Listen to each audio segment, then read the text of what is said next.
Premýšľali ste niekedy už nad tým, ako ľudia investujú svoje peniaze? Ak áno, určite ste už počuli o akciách. Ale dnes si povieme o inom cennom papieri. Dnes si povieme o dlhopisoch. Čo to vlastne je a prečo by vás to malo zaujímať? Čo sú to dlhopisy? Dlhopis je v podstate pôžička. Ale namiesto toho, aby ste požičali peniaze kamarátovi, požičiavate peniaze štátu alebo firme.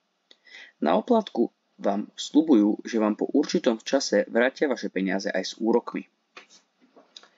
Napríklad si predstavte, že vláda chce postaviť nové diaľnice, no nemá dosť peňazí. Vydá dlhopisy a vy si ich kúpite a po niekoľkých rokoch dostanete späť svoj vklad plus odmenu za to, že ste peniaze požičali. Prečo sa dlhopisy oplatia? Dlhopisy majú niekoľko výhod. Jedna z nich je napríklad stabilný výnos. Na rozdiel od akcií viete presne, koľko zarobíte a v akej dobe to zarobíte. A tiež nižšie riziko. Štátne a kvalitné firemné dlhopisy sú bezpečnejšie ako akcie. Zatiaľ čo cena akcií môže kolísať, dlhopis vám garantuje pevnú sumu, ak ho dlžíte do splatnosti. Tiež, ak máte aj akcie, aj dlhopisy, tak vám dlhopisy môžu pomôcť diverzifikovať váš kapitál a môžu vám pomôcť zmenšiť to riziko. Aké sú riziká dlhopisov? Samozrejme, žiadna investícia nie je úplne bez rizika. Pri dlhopisoch je dôležité poznať tieto riziká.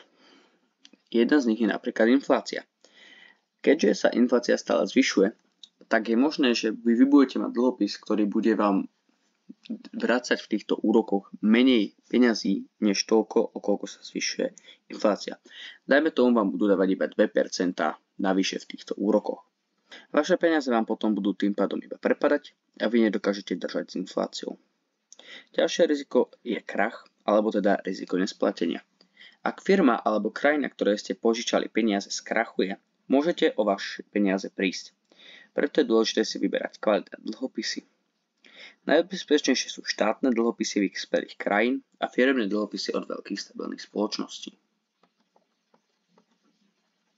Ak hľadáte stabilnú a bezpečnejšiu formu investovania, dlhopisy môžu byť dobrá voľba.